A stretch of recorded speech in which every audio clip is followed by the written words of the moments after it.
What's going on, guys? Ended up getting about 800 questions on my Instagram, so I really want to do a part 2 Q&A, so let's go and get started. How important is meal timing in your opinion?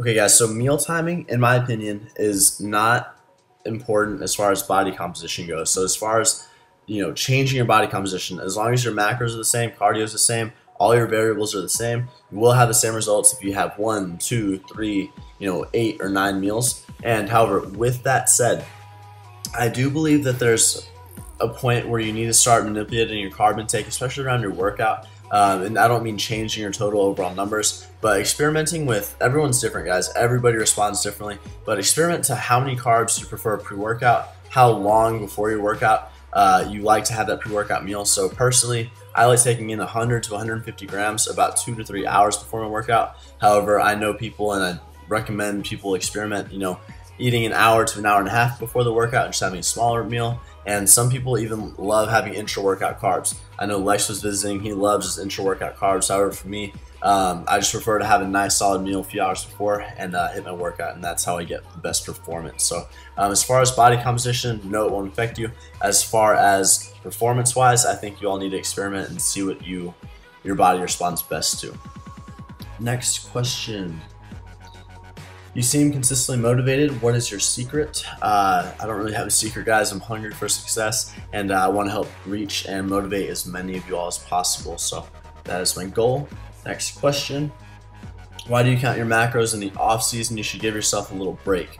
What I do in the off season, guys, is I'll give myself ranges. So I'll say, okay, I'm gonna have either 650 to 700 carbs, or I'm gonna have 80 to 100 grams of fat, 170 to 190 grams of protein. Whatever those ranges may be, it's less stress, it's less, trying to be so accurate and freaking out if I don't hit a certain number, and it works. So if you're dieting down, I recommend either lowering those ranges. So, instead of 650 to 700, obviously, maybe a smaller deficit or smaller range. So maybe a 10 gram range, 5 gram range.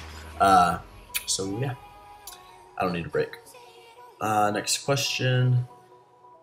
What's better, cardio first or after weights? In my opinion, what I always tell my clients is it doesn't really matter when you do cardio, as long as you're not doing it too close to your workout, meaning really before your workout. Because if you're doing 30 minutes of cardio and then going to train with weights, you're going to use a lot of energy on that cardio and not have full energy for your weight training. So I recommend always emphasizing your weight training. That should be your #1 priority. Focus on lifting as heavy as possible with the proper form. Try to keep your strength as high as it was when you were in surplus or bulked up, whatever you want to say. And yeah. Oh, and by the way, guys, excuse the camera quality here. It was filmed with my iPhone because my camera had actually died right before this, so that's why the quality is bad. But yeah, cardio, I recommend either after weight training or in the morning or at night. It really doesn't matter. I just wouldn't recommend right before your workout. If you do want to do it before your workout, just allow yourself, I would say at least 4 to 6 hours to fully recover from that cardio so you can hit the weights with intensity and all your effort. So next question, let me see.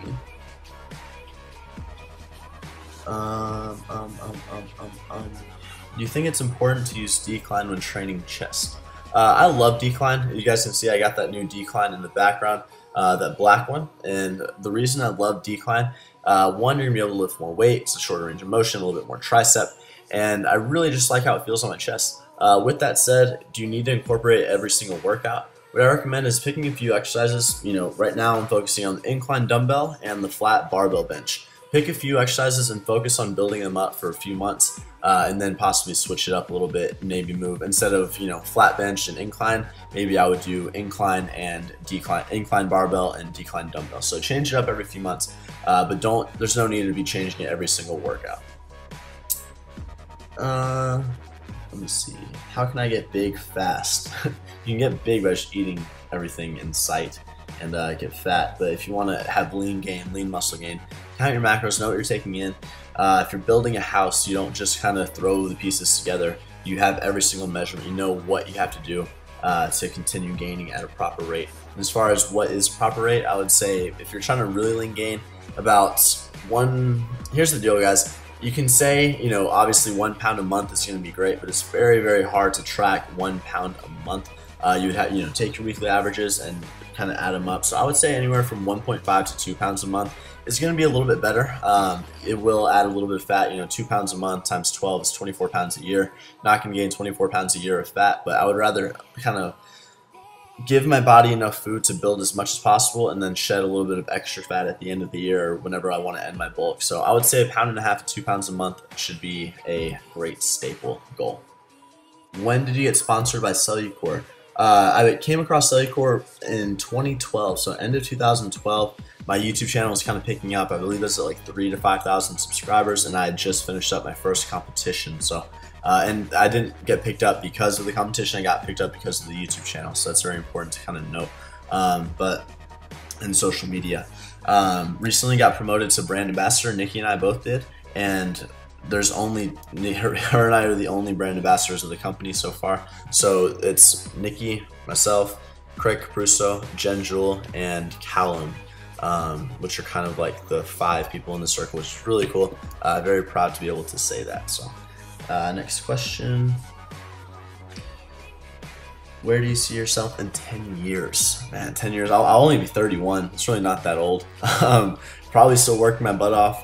Hopefully be in a huge location, have, hundreds of memberships every month as far as my gym goes, have millions of subscribers and be reaching tons of you guys on the world, on a huge network. So that is my goal, and motivate, like I said earlier, as many people as possible. Coming to Australia, hopefully, FitX next year, if Gymshark goes. So thank you all so much for watching. www.christianguzman.com. I have about 40 dark red performance t-shirts left, so if you want to grab one, I'll grab one quick. And thank you, and I'll see you all in the next video. Just trying to make an imprint on the game.